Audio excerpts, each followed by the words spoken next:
El hombre es creado a partir del versículo 26. Ya habíamos visto, y claro que lo hice de manera muy sumaria, en los días intermedios, me concentré en el versículo 1, en el versículo 2, la creación de la luz en el versículo 3, y luego los demás días, bueno, por supuesto, la creación del firmamento que separa las aguas de arriba de las aguas de abajo, y los demás días van siguiendo el mismo esquema.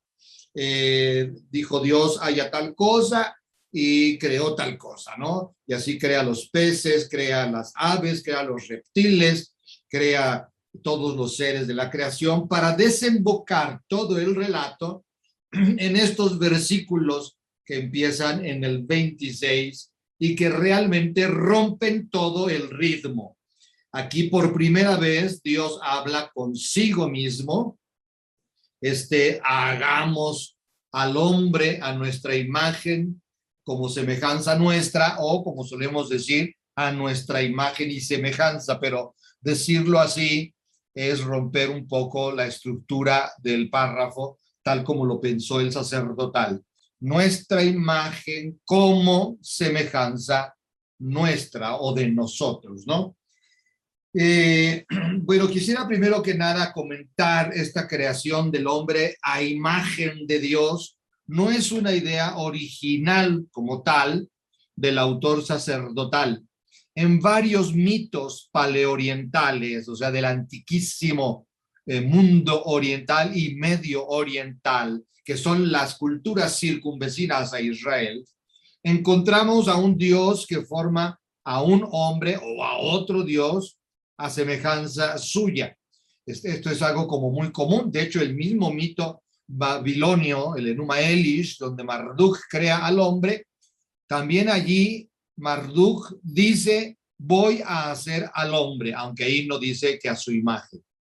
Pero hay esta decisión que rompe también en el mito del Enuma Elish, rompe todo el ritmo de la narración y de repente el dios principal anuncia algo que va a hacer. Pero aquí es todavía más fuerte porque una cosa es voy a hacer al hombre y otra cosa es hagamos al hombre a nuestra imagen como semejanza nuestra. Todos los santos padres en los orígenes del cristianismo, en los primeros siglos del cristianismo, trataron de explicar hagamos al hombre. Por supuesto, algunos de ellos veían en este plural pues un diálogo en la Trinidad, ¿no? El Padre, el Hijo y el Espíritu Santo toman una decisión. ¿Es lícito hacer esa lectura cristiana? Sí, sí es lícito. De hecho, los cristianos tenemos que leer todo el Antiguo Testamento a la luz de la cumbre de la revelación, que es Cristo Jesús. Y dado que Cristo Jesús nos ha revelado que Dios es un ser comunitario, no un ser aislado, solitario, sino una comunidad de personas que se aman, se puede hacer esa lectura, pero es una lectura cristiana que violenta el sentido original del texto, o al menos la intención del autor original.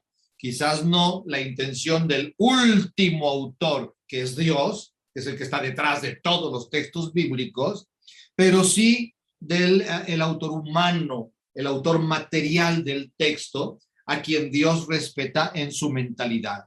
Y entonces deberíamos poder entender qué significa en la mentalidad del autor sacerdotal que no sabe nada de la Trinidad, qué significa hagamos. El plural, Gerard von Rath, uno de los grandes intérpretes del Génesis, en su estudio sobre este libro, que se ha hecho famosísimo, que es un punto de referencia también, él se atreve a decir algo que ha sido muy rechazado tanto por teólogos católicos como teólogos protestantes, porque él dice que es un diálogo de Dios con los seres celestes, con la corte celestial, con los Elohim con minúscula, dado que Elohim es un plural, serían pues seres celestes. No parece ser que esta sea la intención del autor, porque de hecho el hombre no va a ser creado a imagen de los serafines, de los querubines, de los ángeles, de la corte celestial, que se imaginaban los pueblos circunvecinos a Israel, pero que de ninguna manera el sacerdotal está dispuesto a admitir como existentes. El único protagonista de la creación a lo largo de todo el relato es este Dios que a través de su palabra, con la fuerza soberana de esa palabra suya, va creando el mundo. No hay nadie más que le acompañe o mucho menos que se le oponga en esta obra creacional. Y entonces resulta difícil que el sacerdotal hubiera querido incluir aquí, como pretende Gerhard von Rath, a los seres celestes, a la corte celestial. Y entonces tendríamos que buscar otra explicación para este plural reflexivo. Primero que nada, es un plural. En segundo lugar, es reflexivo. Es decir, el sujeto es un sujeto plural y además está reflexionando consigo mismo, está diciéndose cosas hacia el interior. Es de una gran, pues de una gran creatividad y de una gran astucia este pasaje bíblico, de un gran atrevimiento, diríamos nosotros, porque por primera vez el autor bíblico se atreve a introducir a sus lectores en el mundo íntimo de Dios. Hasta ahora hemos visto a Dios actuando hacia afuera de la realidad divina. Y entonces ni siquiera en el versículo 2, donde aparecen aparentemente dos sujetos, que son por un lado Dios y por otro lado el Ruach o la Ruach Elohim, el Espíritu de Dios, ni siquiera allí el autor estaría pensando en un desdoblamiento de la divinidad. En el versículo 2, el Espíritu de Dios, la Ruach Elohim, es Dios mismo que actúa, es Dios mismo que incuba el caos, que aletea sobre el caos, pero evidentemente a través de una fuerza suya, digámoslo así, ¿no? Y entonces, en todo el pasaje, en todo el capítulo 1, solo hay un sujeto que actúa. Todos los demás personajes que van apareciendo en el relato creacional son el fruto de esa acción y por lo tanto son totalmente inertes, inactivos en cuanto al acto creacional se refiere. Cuando mucho podríamos decir, dado que hablamos con profundidad la vez pasada de lo que significa el carácter dialógico de la creación, que surge como respuesta a la palabra que nombra, a la palabra que va anunciando criaturas, y al anunciarlas, estas surgen. La única actividad de la criatura sería precisamente surgir, digámoslo así, de la palabra. No es que tenga libertad para surgir o no, pero ahí está, de alguna manera, respondiendo con su propio ser, con su propia existencia, respondiendo al sujeto activo por antonomasia, que es la palabra que brota de la boca de Dios. Entonces, ni siquiera la criatura que responde a la creación existiendo, aparecería realmente como un sujeto de la creación, sino como un objeto respondiente. Y por lo tanto, en la naturaleza misma de todo lo creado está responder a la fuerza creadora. Eso es todo lo que se podría decir en cuanto a las criaturas que van surgiendo a lo largo de todo el capítulo. Por lo tanto, aquí estamos ante un ser solitario. Y sin embargo, nos encontramos con este ser solitario al plural. Algo de esto explicamos cuando vimos el versículo 1, en donde se habla de que al principio o en el principio, Bereshit, bara Elohim, creó Dios. Y ahí la palabra Dios, lo explicamos también en esa ecuación, es una palabra plural, aunque el verbo está en singular. Aquí el verbo está en plural, pero no aparece el nombre de Dios en el versículo 26. Luego en el versículo 27 ya encontraremos el verbo en singular, creó, idéntico al versículo 1, y el nombre de Dios en plural, Elohim. Pero en el 26 es interesante. hagamos al hombre. Y allí hagamos es Dios mismo afectándose a sí mismo. Dios no solamente delibera, piensa, toma decisiones, el hagamos le afecta fundamentalmente. Esto es lo que significa el plural de la divinidad cuando se trata de un plural de intensidad, como es en este caso.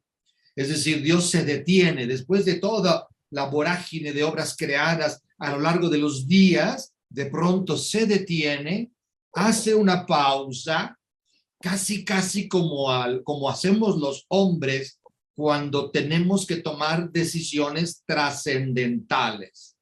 Y entonces, de alguna manera, estaríamos ante una decisión trascendental, pero la diferencia en las decisiones trascendentales nuestras respecto a las decisiones trascendentales de Dios es que las nuestras superan nuestra realidad ontológica y nos hacen ir más allá del estatuto actual o de la situación actual de nuestro propio ser. Pero esto no cabría decirlo de la divinidad, porque la divinidad, en todas las culturas esto es común, la divinidad agota todas las posibilidades del ser. ¿Cómo podría Dios trascenderse a sí mismo? Este es el principal problema que ha suscitado el versículo 26 en todas las escuelas teológicas, tanto judaicas como cristianas, porque se puede entender que el hombre tenga dimensión trascendental y busque desarrollar la trascendencia de su propio ser. Pero esto parece ser algo inapropiado a la hora de referirlo a Dios mismo.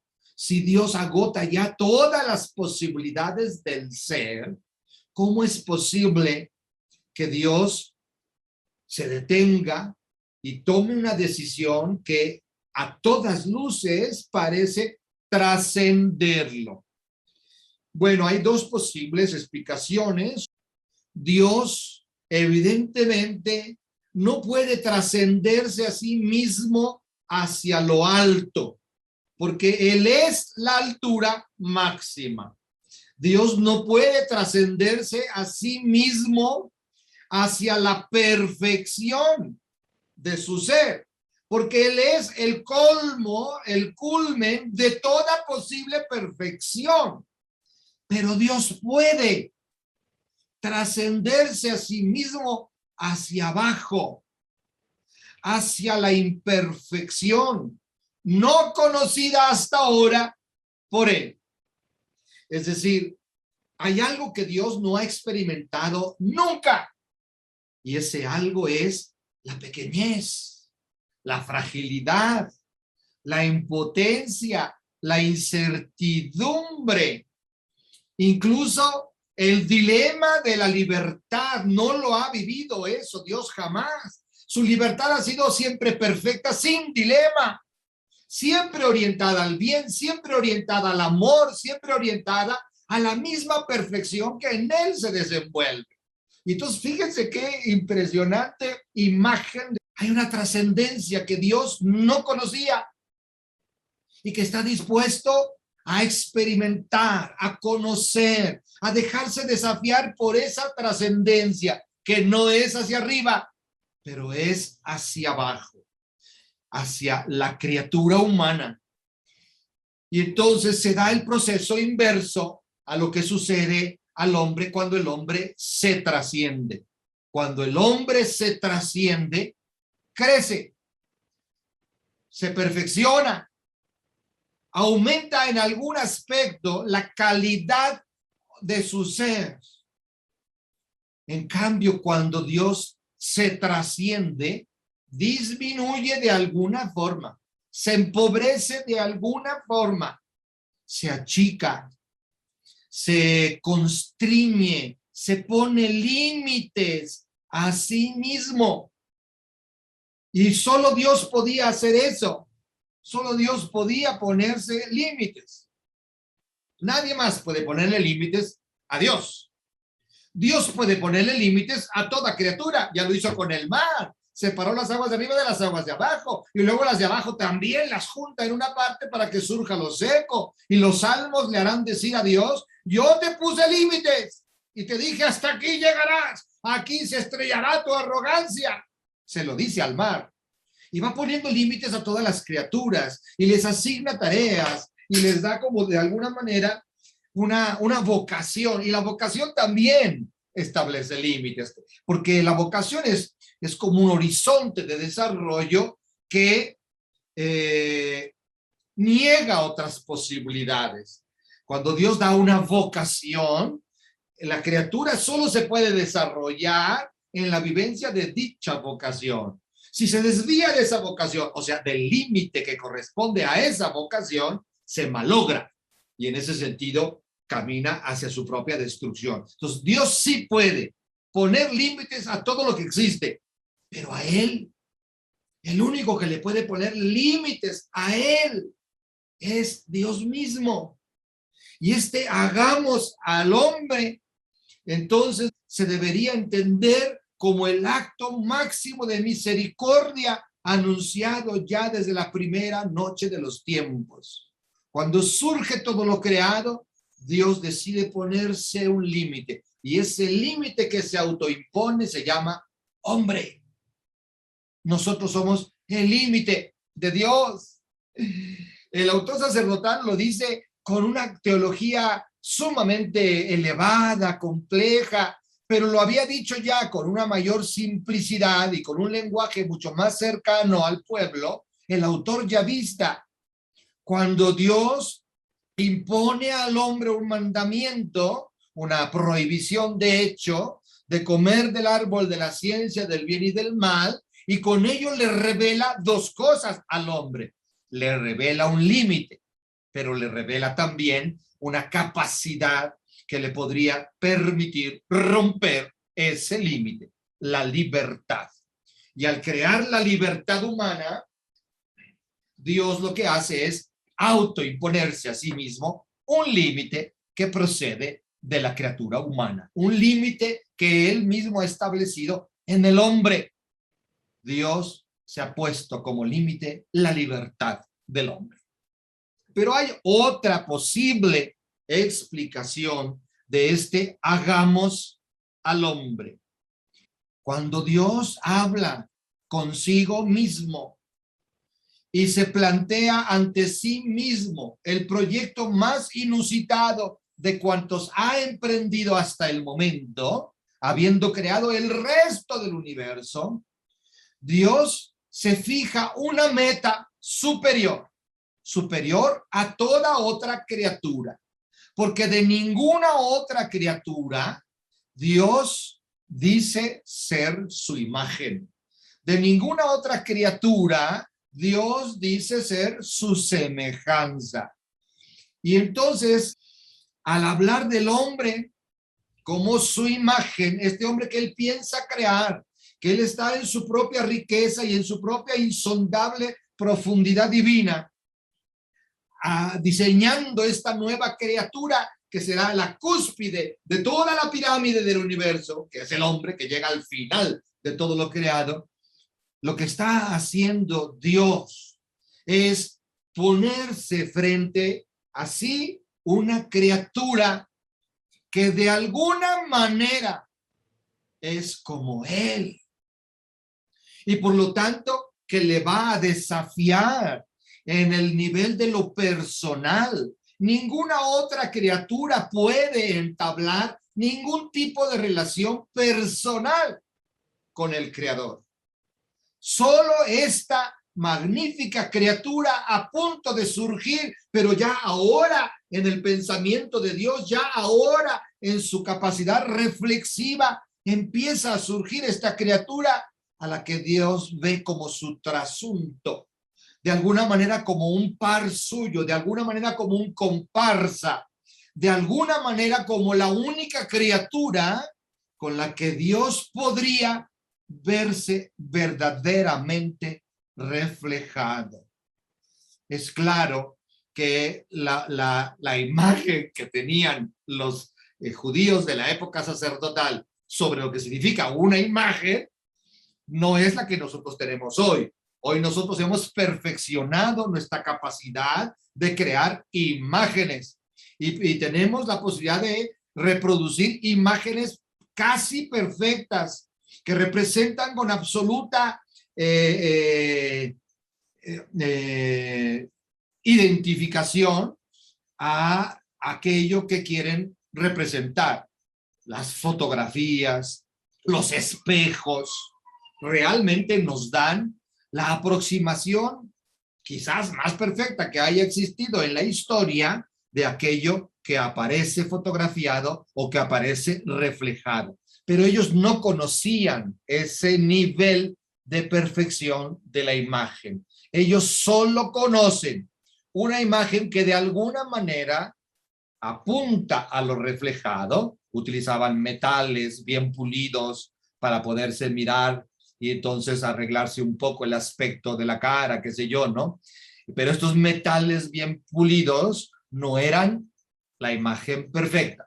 Es una imagen disminuida, es una imagen menos luminosa, es una imagen que sí permite reconocer el rostro que reflejan, pero también permite reconocer la enorme distancia que hay entre ese objeto de metal y el rostro que refleja. Entonces, Dios ha creado la única criatura que le puede responder verdaderamente. Las demás criaturas, claro, han respondido de alguna manera existiendo. Dios dijo, haya luz, hay luz. Dios dijo, haya un firmamento que separe las aguas, hay un firmamento. Dios dijo, haya peces, ahí están los peces. Responden al Creador, existiendo nada más. Pero esta respuesta al Creador, si bien le alaba, si bien de alguna manera manifiesta la gloria de su poder, de su potencia creadora, al mismo tiempo deja insatisfecho a Dios. No hay una respuesta a su altura. No hay una respuesta que pueda ser equiparable a su palabra. No hay una respuesta que pueda proceder de una potencia libre. Por primera vez, Dios se anima a dar este salto y por eso tiene que pensársela. Hagamos, es Dios pensándosela.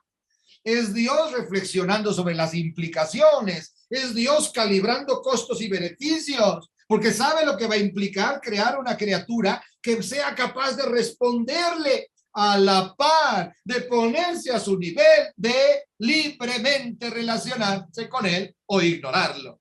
Y entonces Dios tiene que sopesar, ¿vale la pena o no crear al hombre? El autor sacerdotal sabe lo que le ha costado a Dios crear al hombre. No es un ingenuo. A pesar de que todos los días de la creación ha repetido machaconamente, monótonamente, como todo buen sacerdote, y vio Dios que estaba bien, y vio Dios que era bueno. A pesar de eso, y si solo leyéramos Génesis 1, parecería que el mundo es perfecto. Él sabe que el mundo es todo menos perfecto. Él sabe que existe la catástrofe, él sabe que existe la maldad, él sabe que existe el sufrimiento. Y por lo tanto sabe lo que le ha costado a Dios haberse jugado ese riesgo de crear a la única criatura con capacidad para desafiarlo. La única criatura con capacidad de maldecirlo en su cara. La única criatura de traicionarlo, de darle la espalda, de blasfemar el nombre santísimo. Es la única criatura que le puede dar puñaladas a Dios. Y Dios decide, hagamos, es un salto en el vacío. Así como nosotros somos invitados a dar un salto en el vacío, es decir, a fiarnos de Dios, a lanzarnos hacia Dios con toda nuestra capacidad y con toda la fuerza de nuestro corazón. Somos invitados a ese salto que se llama fe.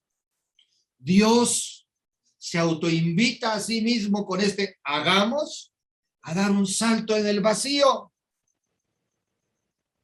y a fiarse del hombre.